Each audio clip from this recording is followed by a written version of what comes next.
10 and 20 million immigrants Can you took shut up the him housing stock of working Americans, and can you maintain some level of dignity? Gentlelady's time has expired.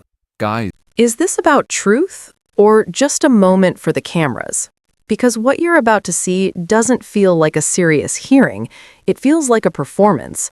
One side comes in prepared, calm, and loaded with real economic data.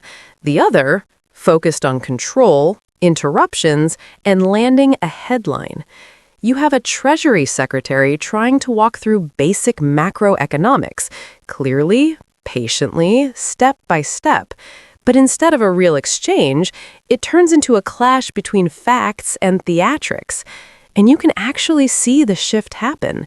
The more composed and data-driven the response gets, the more chaotic the room becomes. This isn't just uncomfortable, it's revealing.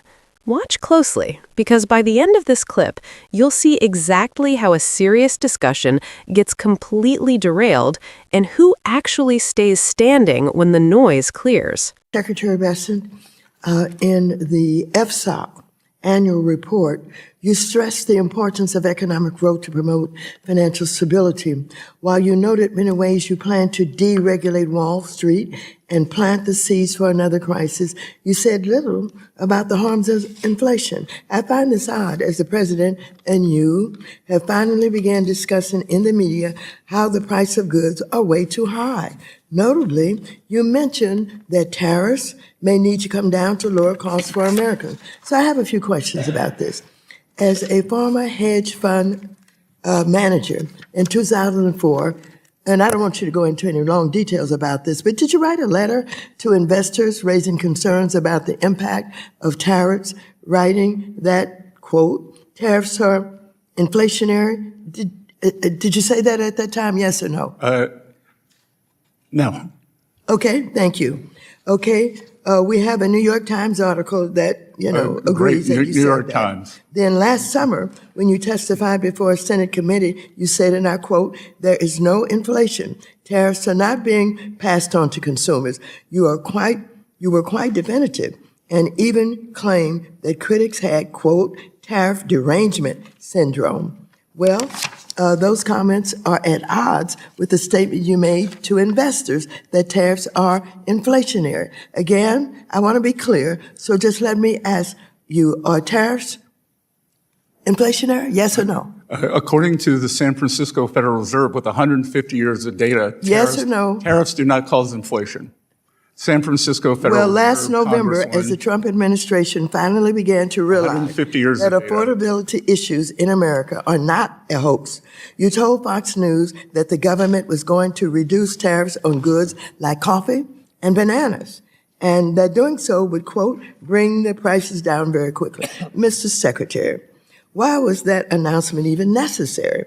If tariffs aren't inflationary, and as you and the president like to say, are paid for by foreign countries, by the foreign country, a tariff on coffee or bananas shouldn't raise the price of either for American consumers. Well, that's the Trump logic, but that isn't reality. It did raise prices across the board, and you know it. I think you knew back in July also. The real question is, why would you even impose a tariff on a good that a country doesn't grow or make, as that would only serve to punish the American consumer? Now, as you know, this committee has taken a bipartisan approach to addressing another real affordability crisis, housing. Rents are too high, there aren't enough houses. However, one clear reason that the housing crisis has grown worse is that you and the rest of the Trump administration levied tariffs on housing production goods like lumber and steel, as well as appliances. These tariffs will result in lumber is reclaiming my time. You don't get to talk. Lumber is at a 5-year low, Congresswoman. Reclaiming my time. Let's just have the facts, Reclaiming my time. Thank you. However, One clear reason that the housing crisis has gone worse is that you and the rest of the Trump administration levied tariffs on housing production goods like lumber and steel, as I said, as well as appliances. These tariffs will result in 500,000 fewer homes built at a time when we need more homes built, not less. Trump single-handedly made housing more expensive. And once again, you know it, as Axios has reported that you were planning to lift tariffs on housing production goods. In addition, the unlawful campaign the Trump administration has waged with ICE and Border Patrol, terrorizing American communities, has also harmed home construction across America. So I ask you, Secretary Bessent, will you be the voice of reason in the administration and urge Trump to stop waging a war on American consumers and on housing or affordability and putting the economy at risk? Yes or no? You don't have to explain. Representative Waters, will you be the voice? Will you be the voice? Will you be the voice? Will you be the voice of reason? And will you be the voice of reason? A study yes from no? Wharton University reclaiming my time. has shown reclaiming my time. Reclaiming my time. Was the mass unfettered immigration. Mr. Chair, will you let him know that when I ask the time does belong to the gentlewoman from Gulliver. 10 and 20 million immigrants Can you took shut up the up? housing stock of working Americans. And can you maintain some level of dignity? Gentlelady's time has expired. No, my time has not expired. Your time has expired. Unbelievable. Just wow. Let's start with that 20-year-old letter. She tries to set up this big gotcha moment, expecting him to stumble. But he doesn't even blink, just looks straight ahead and shuts it down. Calm, composed, professional. And here's the thing, she doesn't even care about his answer. She's busy quoting a newspaper op-ed like it outweighs the testimony of the person sitting right in front of her. Since when did that become the standard? But then it gets worse. She keeps hammering the same question. Are tariffs inflationary? Yes or no? Like the entire global economy can be reduced to a one-word answer. Anyone with basic economics knowledge knows it's not that simple.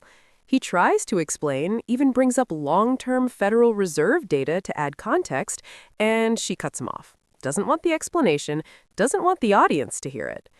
And that reclaiming my timeline, at this point, it feels less like procedure and more like a panic button. The moment the facts start pushing back, she shuts it down. He brings up real data, like falling lumber prices, and instead of engaging, she talks over him, because that one fact alone starts to unravel the narrative she's trying to build. But the real turning point?